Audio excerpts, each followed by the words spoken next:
Saludos, bienvenidos a 30 Minutos. Hoy hemos invitado a los estudios de Televisión Canaria a la vicepresidenta del Gobierno de Canarias y también consejera de Empleo, Industria y Comercio, María del Mar Julios. Bienvenida, ¿qué tal? ¿Cómo está? Muchas gracias, pues muy bien. La verdad que bastante preocupados en las últimas horas con lo que ha ocurrido en el Sáhara. Qué grave, ¿verdad? Sí, desde luego que es grave y además es muy lamentable y hay que condenar la utilización de la violencia como se ha hecho en este caso, desde luego, y desde luego también pues es fundamental que Naciones Unidas y la propia Unión Europea tome cartas en el asunto. Son muchos años las que llevamos ya viviendo, sobre todo el pueblo saharaui en esta situación, y desde luego que es necesario que se intervenga rápidamente por parte de las Naciones Unidas para buscar una solución definitiva a este conflicto. Desde que se instaló ese campamento de la dignidad, con 20.000 personas, con 20.000 saharauis pidiendo sus derechos, ya eran muchas las voces que decían que podía ocurrir una masacre, y al final ha ocurrido, el peor de los escenarios. Sí, desde luego que un conflicto abierto como es este desde hace tantos años y en donde de alguna forma todos nos tenemos que avergonzar que habiendo resoluciones de las Naciones Unidas, estamos hablando desde el año 91, que no se han podido cumplir para dar debida respuesta al derecho, en este caso a la autodeterminación por parte de los saharauis, que además está reconocido por las Naciones Unidas, desde luego que es una fuente de conflicto, y por eso, desde luego, lo primero, lamentar la utilización de la violencia que se ha hecho con respecto a este campamento. Eso no es tolerable. Y en segundo lugar, pues yo creo que en estos momentos ya la comunidad internacional tiene que buscarle solución definitiva a este conflicto, porque si no se pueden suceder situaciones de violencia como la que hemos vivido. Hay un asunto que muchas veces se cita para justificar ese apoyo internacional que tiene Marruecos, que es el del papel geoestratégico, por ejemplo en el control del terrorismo. Pero amparado en eso, ¿Marruecos puede hacer lo que quiera? No debe ni se le debe de tolerar por parte de los organismos internacionales, porque hay unos derechos también por encima de todo, que son los derechos humanos, que no son incompatibles, al contrario, van de la mano con el acabar con el terrorismo en este caso, ¿no?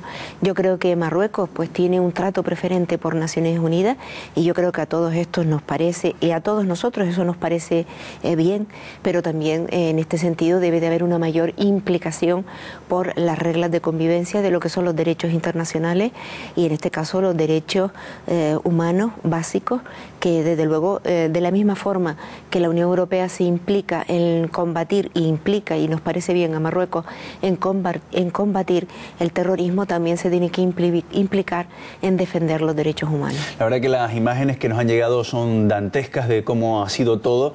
Cuando uno se pone a analizar esto detenidamente, uno piensa, María del Mar Julio, ¿qué se puede hacer con Marruecos exactamente para que no tenga esa actitud? Porque da la sensación de que intentan controlar bajo sus normas y en su espacio, y transmiten la idea de que están en su país y ellos hacen lo que quieren.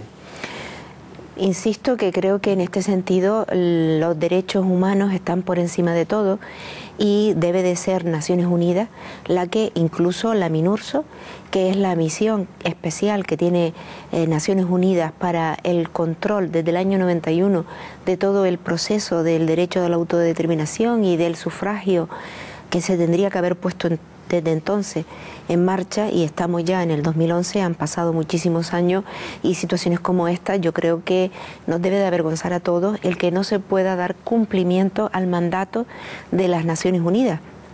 Creo en este sentido que desde luego el foro debe ser el de Naciones Unidas, el de dar cumplimiento a las directrices y los acuerdos tomados en el seno de Naciones Unidas, y bueno, pues lamentablemente es que además hay reuniones previstas, o habían reuniones previstas entre las dos partes implicadas en este sentido, y vísperas de esas reuniones previstas se produce pues estos actos violentos por parte del ejército marroquí en los campamentos saharauis, y yo creo que hay que, desde luego, condenar cualquier actuación de violenta y retomar otra vez el diálogo y sobre todo, insisto, la resolución definitiva de este conflicto por parte de las partes y además interviniendo como lo ha hecho hasta ahora, y no puede Naciones Unidas mirar para otro lado en este conflicto. ¿Y cómo asiste Canarias a esta agresión que ha hecho Marruecos al pueblo saharaui? Porque sabemos que aquí pues hay mucho apego afectivo hacia el pueblo saharaui, pero más allá de ese apego, ¿cómo nos afecta eso a los canarios, lo que se está produciendo a 100 kilómetros? Pues desde luego con preocupación, porque como bien dice, estamos a 100 kilómetros y desde luego pues no nos interesa tener ninguna situación de conflicto en nuestra zona cercana, pero sobre todo como europeos que somos, también defendiendo los derechos humanos en este sentido del pueblo saharaui, ¿no?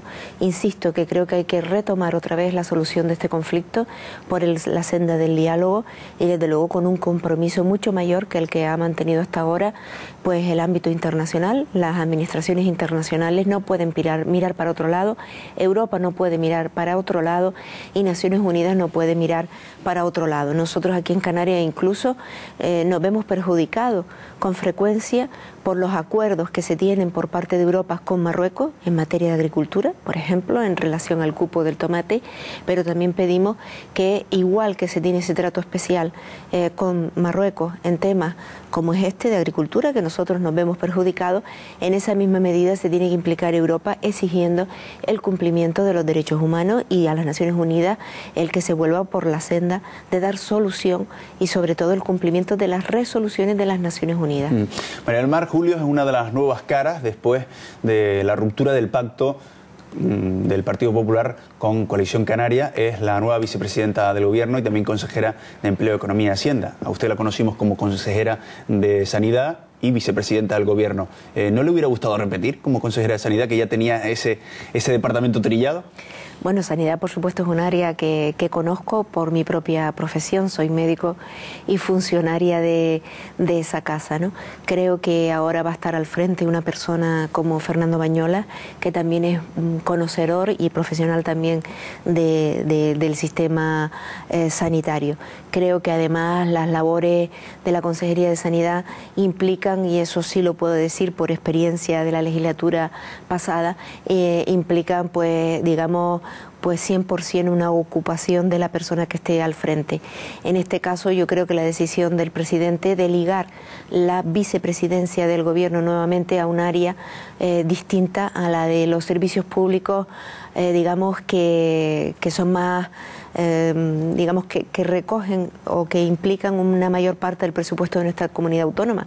Tanto sanidad como educación son los servicios públicos que tienen de alguna forma un presupuesto mayor en nuestra comunidad autónoma, y yo creo que lo que se ha intentado es no volver a recaer la Consejería de Sanidad en un área como es ligar la vicepresidencia, porque evidentemente requiere pues dedicación exclusiva 100% por parte y es un área muy vertical. Hay una cosa que sí comparte las dos consejerías, tanto la de Sanidad como la de Empleo, que son un reto. No sé si Empleo incluso un poco más por las cifras de parados que tenemos en el archipiélago ahora mismo. Según la encuesta de población activa, unos 310.000, y según el paro pues estamos en torno a 260.000. ¿Cómo rebajamos esta cifra, María del Mar, Julio?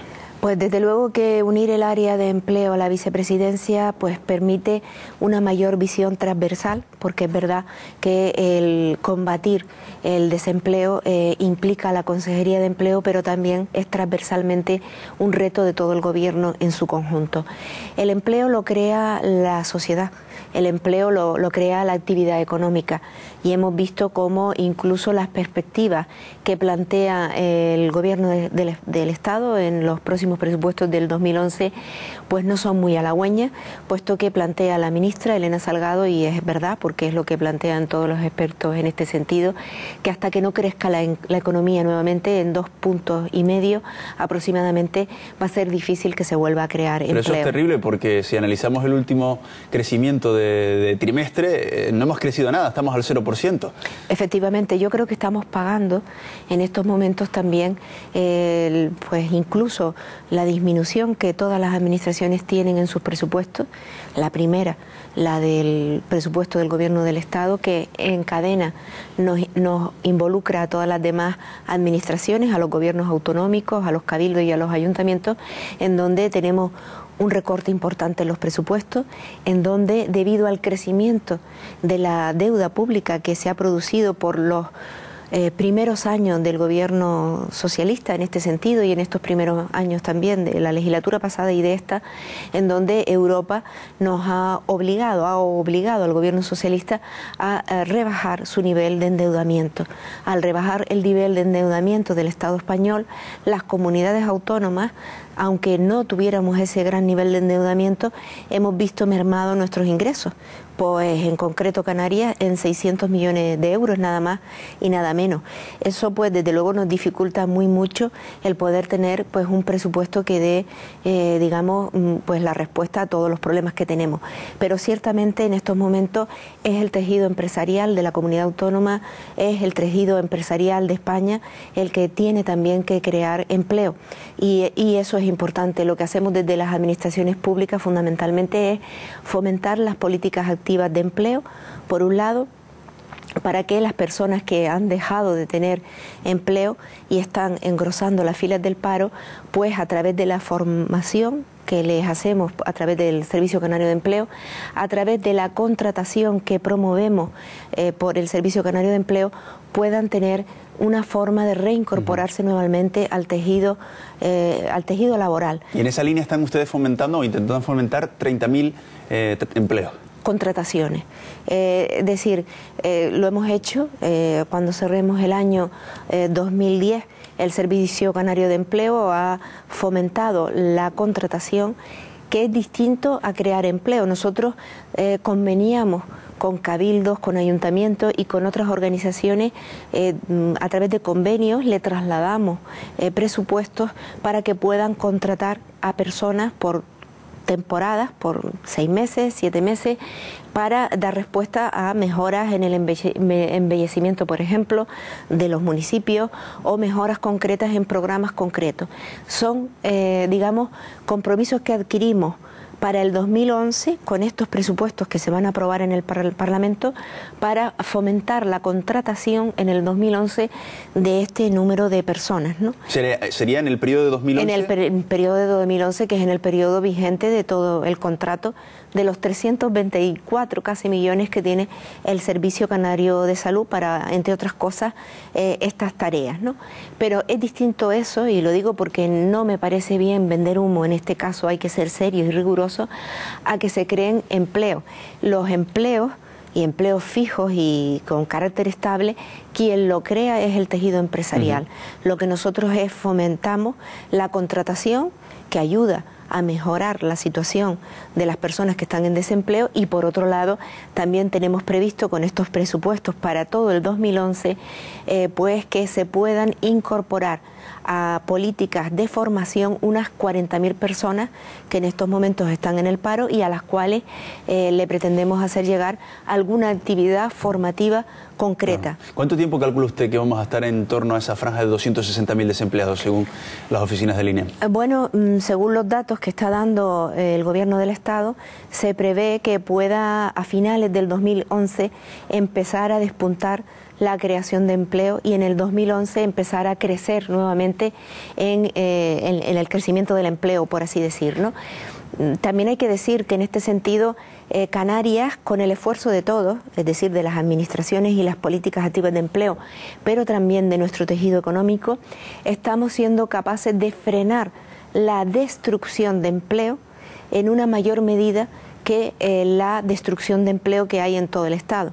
Si vemos en un periodo interanual, mirando de año a año, en estas últimas cifras veíamos cómo si comparamos el año de septiembre de este año con todo el periodo hasta septiembre del año pasado, la tasa, en este caso, de crecimiento del paro en Canarias fue de 4,4 y en cambio en el ámbito del Estado de 7,5. Es decir, hemos frenado un poco más, digamos, la destrucción de empleo.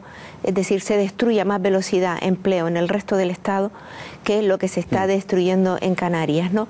Esto no nos tiene de ninguna forma que sentir orgullosos, porque yo siempre digo que detrás de cualquier estadística o de cualquier tasa, crezca un día por encima de la media o baje por encima o por debajo de la media, en el fondo siempre detrás de toda estadística hay personas. personas.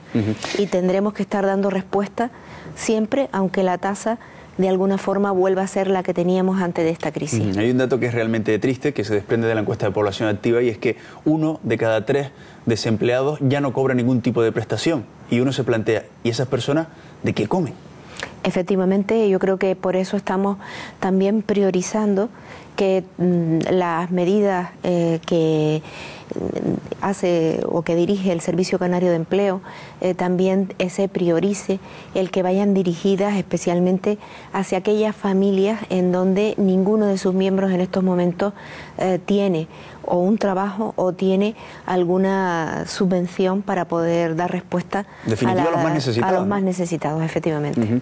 Pero uno se plantea, y estas familias, porque claro, estamos hablando de, según la encuesta de población activa, 310.000 personas que están ahora mismo sin trabajo. Estas personas, algunas se tienen que dedicar a la economía sumergida, si no, no se entiende lo que está pasando en Canarias, ¿no? Yo creo que todos somos conscientes que en Canarias y en España existe también un nivel importante de economía sumergida y que evidentemente es una tarea el ir reconduciendo y aflorando esa economía sumergida a la legalidad, pero que también en estos momentos pues está permitiendo que algunas de las personas pues puedan subsistir, ¿no?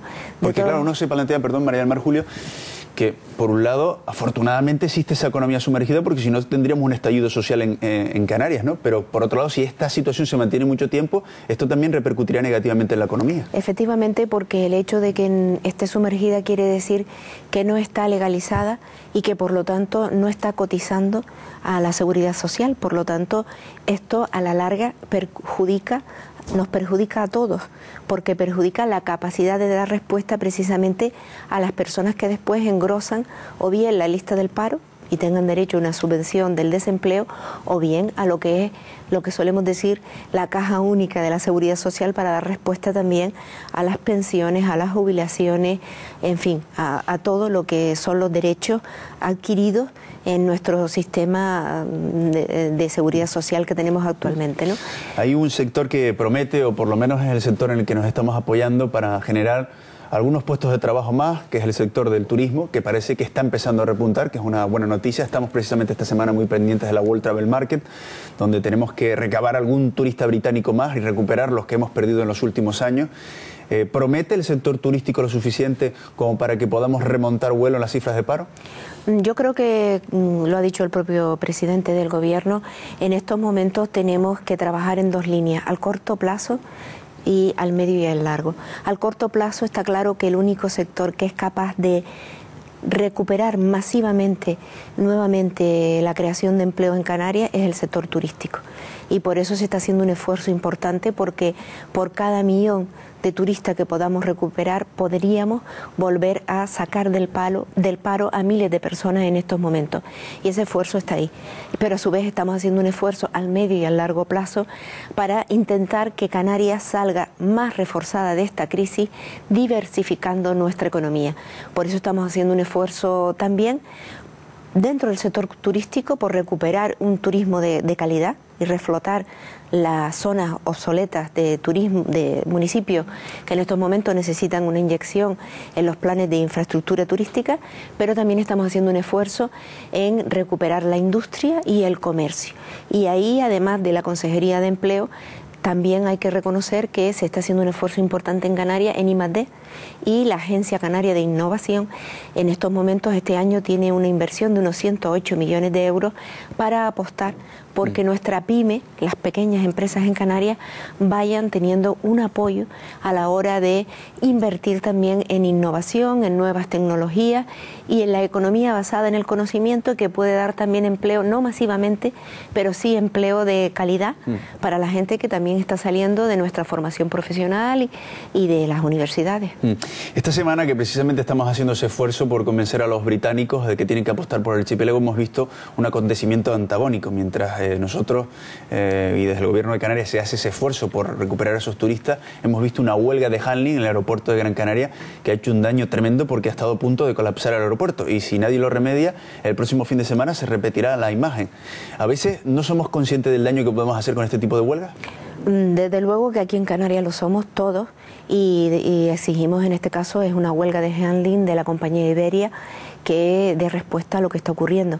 Iberia tiene que adquirir compromisos en este sentido con nuestro tejido económico fundamental en Canarias, que es el turismo, y desde luego que Iberia tiene que dar respuesta en este sentido a lo que ocurrió en el día de ayer en los aeropuertos, especialmente en el aeropuerto de Gran Canaria, y evitar que esto se vuelva a ocurrir. Afortunadamente también hay que trasladar a la opinión pública y a la opinión pública internacional que esto fue una situación coyuntural, que no es el día a día de nuestros aeropuertos, todo lo contrario, pero también exigimos corresponsabilidad a la compañía Iberia para que inmediatamente salga dando explicaciones y resolviendo el problema. Me gustaría preguntarle por el desmarque del Partido Popular de los presupuestos. ¿Le ha sorprendido? Pues sí, nos ha sorprendido a todos, ¿no? Yo espero que se reconduzca por el bien de Canarias, y yo creo que en esa senda se está, puesto que probablemente han sido malos entendidos los que se han producido, y estos presupuestos que están en estos momentos en el Parlamento de Canarias son los presupuestos trabajados con el Partido Popular formando parte del gobierno de Canarias. ¿Qué hay detrás de esto? ¿El Partido Popular está buscando razones para no apoyar los presupuestos o realmente hay otra intención ahí? Yo espero, por el bien, insisto, de Canarias, que sean malos entendidos, que se han producido debido a lo difícil que ha sido, y eso también lo quiero decir, hacer estos presupuestos por parte de la Consejería, del equipo anterior de la Consejería en manos del Partido Popular. Hay que reconocer que le ha tocado hacer los presupuestos más difíciles que ha tenido esta comunidad autónoma desde la época de la democracia. Por lo tanto, yo creo que además en el proceso de precisamente las deliberaciones del Consejo de Gobierno, pues se estuvo, digamos, haciendo modificaciones importantes a las diversas propuestas que habían, pues por intentar ajustar al máximo y que los presupuestos pues dieran respuesta a nuestros servicios públicos, ¿no? Entonces, ¿en qué posición se colocaría el Partido Popular si al final no apoya los presupuestos que ellos mismos diseñaron? Bueno, yo creo que eso le toca al Partido Popular explicarlo, ¿no? Yo creo que en este sentido, y de la máxima prudencia y responsabilidad al Gobierno de Canarias, lo que nos toca es seguir pues manteniendo los apoyos que tenemos en estos momentos del Partido Popular para que se sigan apoyando unos presupuestos elaborados, insisto, por un gobierno en los que el Partido Popular formaba parte, incluso los elaboró por parte de la Consejería de Economía y Hacienda, y además intentar que tenga también apoyo por parte del Partido Socialista, porque yo creo que unos presupuestos en estos momentos que van a ser los presupuestos de Canarias para el 2011 deben de tener pues el máximo apoyo posible, y en ese sentido hacemos un llamamiento a la responsabilidad tanto del Partido Popular como del Partido Socialista. En caso de que el Partido Popular al final no apoye los presupuestos de la comunidad autónoma, ¿se verán ustedes en la necesidad de recurrir a las buenas relaciones que mantiene el presidente del Gobierno de Canarias con José Luis Rodríguez Zapatero para que inviten al Partido Socialista Canario a apoyar esos presupuestos? Sea como fuere, ya lo estamos invitando desde el principio, y antes de que se produjera pues la situación de salida del Partido Popular, ya hemos estado haciendo un llamamiento al consenso, igual que lo hace Rodríguez Zapatero en el ámbito del Gobierno del Estado. Pues esa misma responsabilidad que el Partido Socialista pide en el Estado, nosotros se la pedimos también al Partido Socialista aquí en Canarias. Yo creo que vivimos momentos muy difíciles en España y también en Canarias, y eso implica responsabilidad y un mismo discurso, tanto en Canarias como en Madrid. Y ese mismo discurso que nosotros mantenemos en Canarias y en Madrid, me refiero en este caso el Gobierno de Canarias y en este caso el partido que yo represento, Coalición Canaria, ese mismo discurso de la responsabilidad le pedimos también al Partido Socialista, que se mantenga en Madrid, que se mantenga también aquí en Canarias. Porque después de que Coalición Canaria haya salvado a José Luis Rodríguez Zapatero por 2 años más para seguir en la Moncloa, ¿tiene el Partido Socialista Canario al menos la obligación moral de apoyarles a ustedes aquí en el archipiélago? Creo que el Partido Socialista tiene la obligación moral de apoyar a tener estabilidad en Canarias. Igual que el Partido Socialista considera que la estabilidad en el ámbito del Estado es buena para ayudar a resolver los problemas de los españoles, con ese mismo criterio tiene que entender que esa estabilidad es necesaria en Canarias para ayudar a resolver los problemas de los canarios. Porque explíqueme una cosa, ¿estos presupuestos hay que aprobarlos sí o sí? Estos presupuestos deben de ser aprobados, siempre se pueden prorrogar los presupuestos actuales, como han hecho otros gobiernos en otras ocasiones, pero desde luego no es bueno. Lo más recomendable siempre es que se tengan los presupuestos adaptados a la situación de crisis en que se está. Unos presupuestos que han disminuido, entre otras cosas, porque disminuyen los propios presupuestos del Estado, no es bueno que se tengan que prorrogar. Da una mayor estabilidad el que se aprueben los presupuestos y que se pueda empezar a gestionar directamente durante los próximos 6 meses o 7 meses antes de las elecciones, pero después también que el gobierno que salga de las urnas se encuentre con un presupuesto que no es un presupuesto prorrogado, sino que es un presupuesto adaptado a los ingresos que ya sabemos que son menores los de este año que los que hubieron en el año pasado. Claro. Esos presupuestos en números redondos suponen un recorte de unos 900 millones. Hay muchos sectores preocupados por si les puede afectar ese recorte en los servicios básicos, en educación, en sanidad, en bienestar social. También las administraciones que prestan determinados servicios como los ayuntamientos y los cabildos están preocupados. ¿El gobierno está haciendo todo lo posible para que eso repercuta lo mínimo posible? Sí, desde luego que el principal compromiso del gobierno de Canarias es defender con uñas y dientes los servicios públicos. Estamos haciendo una defensa a ultranza de servicios públicos como la sanidad, como la educación, como el empleo, como lo que son los servicios sociales, como es en este sentido dar respuesta también a la transferencia a municipios, ayuntamientos y a cabildos. Ese es el principal objetivo. De hecho, 7,8 euros del presupuesto de Canarias, en esta propuesta que llevamos al Parlamento, de cada 100 euros, de cada 10 euros, 7,8 euros van dedicados a estos servicios que he dicho. El resto pues va dedicado a también hacer un esfuerzo en una inversión productiva, como hemos dicho, en industria, en comercio, en energía, en inversiones que de alguna forma permitan a su vez pues relanzar la diversificación de la economía en Canarias. Hay departamentos que se han visto especialmente afectados. Perdone que utilice el ejemplo de esta casa para ponerlo de ejemplo, pero hablamos de un recorte de un 32% al que habría que sumar los de años anteriores. A veces se utiliza la televisión canaria como diana fácil del ataque político, pero nos olvidamos de señores que están ahora mismo detrás de esa cámara o detrás de aquella, trabajando, y que sin el sector audiovisual se verían en el paro. Efectivamente, yo lo decía en la defensa de los presupuestos en el Parlamento de Canarias. La Radio Televisión Canaria ha disminuido sus presupuestos casi en un 50% desde que se creó hasta ahora.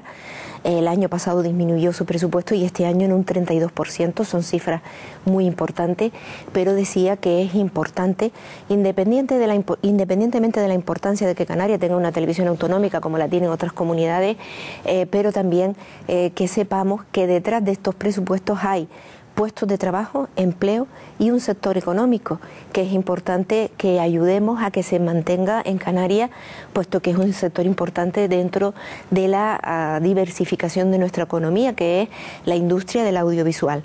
Creo que en este sentido hay que ver a la televisión no solo como un servicio público, sino como un área que crea empleo y actividad económica en Canarias. Con los cambios que hemos visto en el Ejecutivo Regional, ¿Coalición Canaria en Gran Canaria se refuerza? Bueno, Coalición Canaria en Gran Canaria ha venido haciendo un esfuerzo importantísimo durante estos años, recuperando nuestra presencia municipio por municipio, y municipios tan importantes como Las Palmas, que en estos momentos ha vuelto a recuperar pues la organización de base que teníamos en nuestros distritos y en los barrios, ¿no? Y desde luego que en estos momentos ese esfuerzo lo estamos multiplicando por 10, porque yo creo que es importante, yo creo que se ha ido viendo poco a poco a lo largo de esta legislatura que Canarias necesita una organización nacionalista fuerte que defienda nuestros intereses, y una organización nacionalista fuerte tiene que serlo en nuestras 7 islas, y desde luego la isla de Gran Canaria es una isla importante en Canarias y para Coalición Canaria también. Creo que en este sentido es importante que se vuelva a tener presencia nacionalista de un nacionalismo integrador que defiende la unidad de Canarias por encima de todo en las instituciones más importantes de la isla. Los nacionalistas de Coalición Canaria queremos estar nuevamente en el Cabildo, queremos estar nuevamente en muchos de nuestros ayuntamientos, y desde luego yo creo que eso nos daría mucha más fuerza para defender los intereses de Canarias. Nos queda apenas 50 segundos. Me gustaría preguntarle, ¿veremos usted en las listas del Parlamento, a Jorge Rodríguez en las listas del Ayuntamiento y a Fernando Bañolas en el Cabildo? Pues yo y en el Parlamento y Fernando Bañolas en el Cabildo ya está decidido, porque lo decidió el Consejo Político de Gran Canaria, y ahora próximamente en esta semana pues se decide también en el Consejo Político Insular nuestra candidata al Ayuntamiento de Las Palmas. ¿Candidata? Siempre decimos candidato o candidata, pero desde luego en estos momentos lo que está claro es que vamos a apostar por tener pues nuestro candidato en el sentido candidato o candidata, porque yo creo que en este sentido es importante cuidar el lenguaje, pero desde luego vamos a reforzar Las Palmas con una candidatura que sea capaz de defender pues una nueva gestión en el Ayuntamiento de Las Palmas de Gran Canaria. No sé si con esa me ha adelantado algo. No, en absoluto, en absoluto. Bueno. Pues María del Mar Julios, vicepresidenta del Gobierno, mucha suerte en estos meses que le quedan por delante y sobre todo mucha suerte en esa Consejería de Empleo, que hay muchas personas que esperan un empleo. Muy bien, muchas gracias a ustedes y buenos días. Gracias también a todos ustedes por su atención. Recuerden que mañana regresamos aquí en 30 minutos. Que tengan ustedes un buen día, pásenlo bien y sigan viendo Televisión Canaria.